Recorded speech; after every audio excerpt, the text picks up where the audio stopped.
नमस्कार, मैं हूं आपके साथ मयंक। तो क्या ईरान की बात सच साबित होने जा रही है? क्या कतर के बाद अब इजराइल तुर्की पर हमला करने वाला है, तुर्की को निशाना बनाने वाला है? अब ये बात इसलिए पूछी जा रही है, कही जा रही है, इसकी एक बड़ी वजह है जो बड़ी खबर निकल के सामने आई है।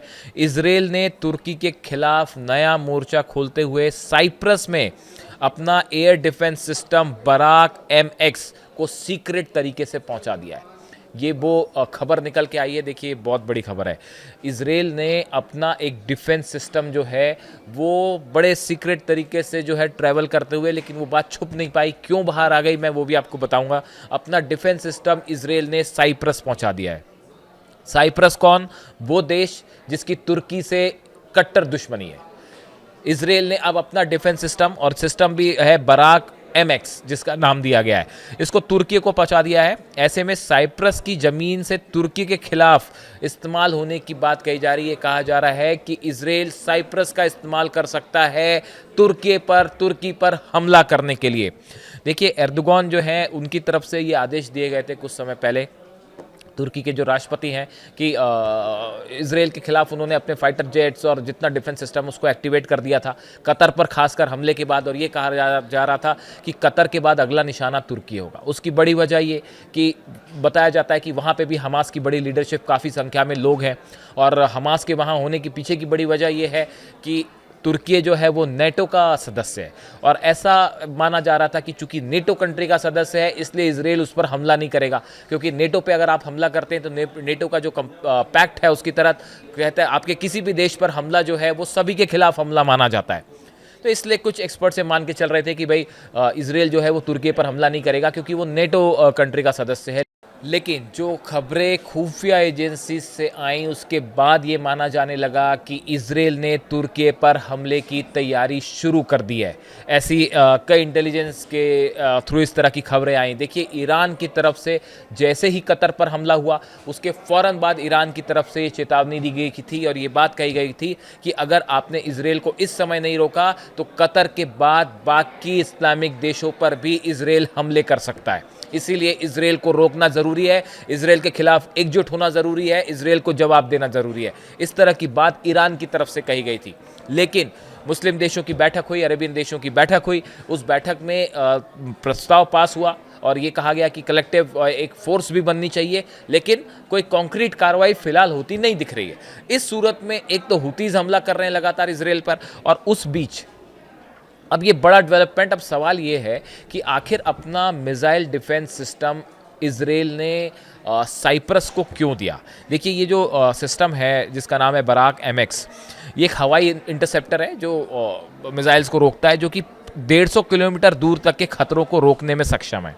यानी कि अगर 15 किलोमीटर से 150 किलोमीटर के डिस्टेंस से अगर कोई मिसाइल फायर की जाती है तो ये मिसाइल डिफेंस सिस्टम उसको रोक सकता है। किसी भी तरह के fighter jet, helicopter, UAV, cruise missile, surface to surface अगर कोई मिसाइल दागी जा रही है उसको रोकने का काम करता है ये जो मिसाइल डिफेंस सिस्टम है जिसका नाम है बराक MX।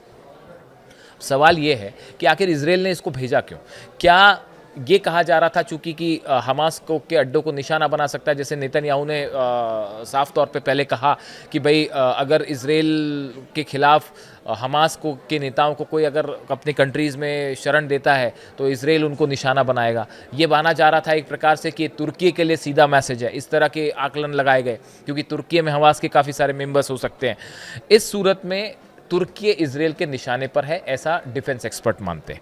अब ये जो सिस्टम दिया गया साइप्रस को, अगर साइप्रस की ज़मीन का किसी तरह का इस्तेमाल होता है और इस सूरत में अगर तुर्की का कोई जवाब आता है, देखिए तुर्की ने अपना पूरे फाइटर जेट्स और जितने डिफेंस सिस्टम है अपनी एयरफोर्स को एक्टिव मोड में रखा हुआ है और एर्दोगान को लग रहा है कि नेतन्याहू कभी भी हमला कर सकते हैं।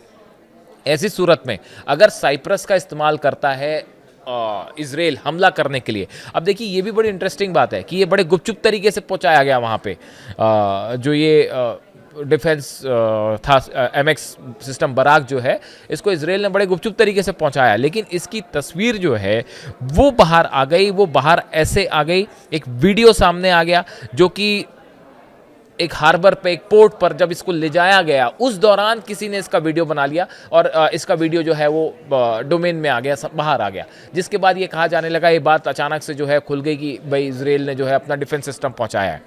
अब ये बताया जाता है कि इसको जो है पापोस एरिया जो है साइप्रस का, वहाँ का एंड्रियास पापाड्रेव एयरबेस है, वहाँ पे इसको तैनात किया जाएगा। हालांकि इसमें अभी इजराइल और साइप्रस की तरफ से कोई आधिकारिक बयान नहीं आया है, लेकिन मीडिया पर जो वीडियो सामने आया उसके बाद जो है वो ये खबरें सब तरफ सोशल मीडिया में आ गई कि भाई इजराइल ने अपना डिफेंस सिस्टम दिया है, और उसको लेकर जो है चर्चा होने लगी कि ये असल में ये जो है लीमासोल पोर्ट है, बंदरगाह है, यहाँ पर बराक सिस्टम का डिलीवरी होती दिखाई दी गई उस वीडियो में, जिससे के बाद इस तरह की चर्चा शुरू हुई। अब देखिए साइप्रस और तुर्की में क्या दुश्मनी, 1974 में तुर्की ने साइप्रस के कुछ इलाकों पर कब्जा किया था। इसके बाद से यहाँ पर विदेशी हथियारों की तैनाती को लेकर तुर्की सतर्क रहा है। साल 1997 में रूस ने साइप्रस को S-300 जो उसका डिफेंस सिस्टम है वो दिया था, और जिसको लेकर तुर्की ने काफ़ी आपत्ति भी जताई थी। और अब तुर्की ने बराक एमएक्स प्रणाली जो है, जो ये बराक एमएक्स सिस्टम जो है इजराइल का, ये कमोबेश उसी तरह S-300 की तरह का कैपेबिलिटी का ये डिफेंस सिस्टम है, जो उससे थोड़ा सा ज़्यादा बल्कि डेंजरस माना जाता है, एडवांस्ड माना जाता है। तो ऐसे कहा जा रहा है कि साइप्रस के पास S-300 था, उसको इम्प्रूव करने के लिए जो है इजराइल ने अब उसको ये सिस्टम दिया है। और इस सूरत में खास करके अगर साइप्रस से किसी तरह का हमला हुआ तुर्की के ऊपर, और अगर पलटवार होता है, तो उसको रोकने के लिए इजराइल ने ये सिस्टम दिया साइप्रस को। इस तरह की बातें हैं। हालांकि एक बात तय है कि इस सिस्टम को देने के बाद तुर्की और इजराइल के बीच में एक बार फिर तनाव ज़्यादा हो गया, देखा जाएगा।